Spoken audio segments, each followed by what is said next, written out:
quit keto, I think in November of 2016. I started it 6 months before in June. I was on keto again for a month and then I quit again, and ever since I've been vegan. I'll speak about it a little bit more a little later in the video. I'm not doing this video to kind of discourage you and say please don't do it. If you want to do it, but do it for all the right reasons. Don't do it to like become skinny stick figure, but kind of do it to learn to eat, to kind of ditch practices like binge eating, and also put in a lot of effort and see what your body needs, kind of understand your body in terms of what food works with your body, what food doesn't work with your body. And when I was on keto, these were the kind of thoughts I did not even consider to think. I just did it because I wanted to lose a lot of weight.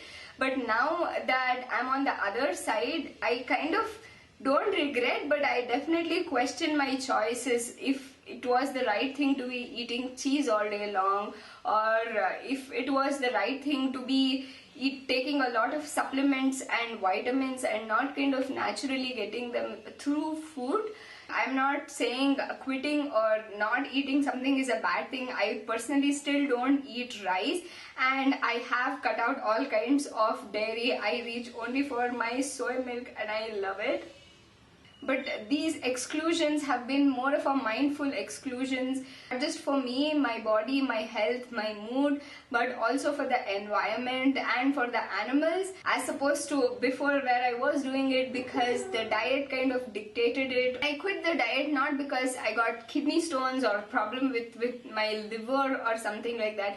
I quit it basically because I had lost a lot of weight, all the way from weighing 73 at the time I quit the diet. I was weighing about 52, and also around the time of my wedding, because you know wedding food is feast food, and we had a couple of occasions every single day back to back, and I had eaten a lot of rice, a couple of sweets every single day.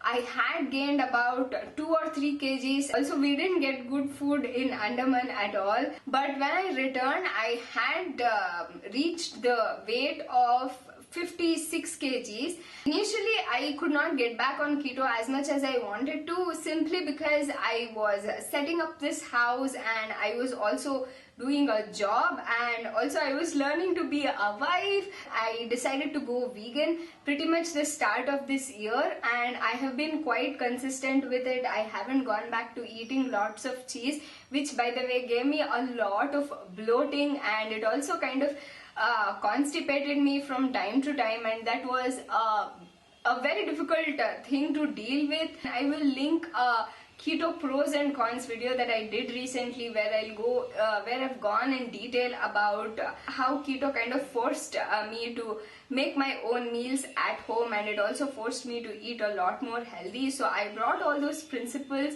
into my current eating habit, which by the way did not cut out any kind of carbs, but basically was a balanced meal. I was making sure I ate enough protein in terms of like soy milk. I was also eating soy chunks, tofu every now and then. I also ate a lot of dal because dal is so high in protein.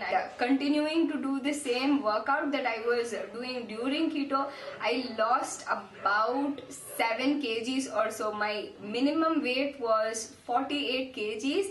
And that's when I decided I'll stop my weight loss journey and concentrate more towards maintaining my weight. Now, to be honest, I still kind of fluctuate, and now I don't have to resort to a crash diet or an extreme diet. I now know how to catch myself if I'm deviating. Instead of subconsciously eating or binge eating, emotional eating, stress eating, which were all things that I was doing, I kind of started slowly focusing on, mindfully eating. It's a topic that I want to make a video in the future, and I'll definitely be speaking about it very soon. And now that I've kind of realized and started working on my body, my relationship with food, and somewhere I do understand what works and what doesn't, I kind of want to stick with this regime where I'm internally working on my issues rather than just, sorry my camera died.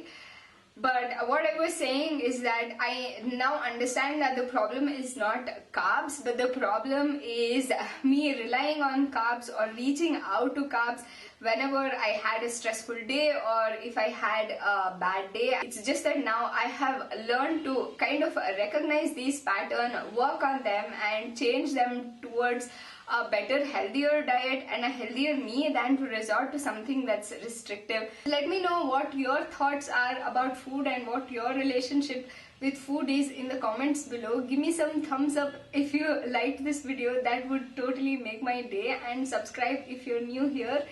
I hope you have a lovely day. Bye.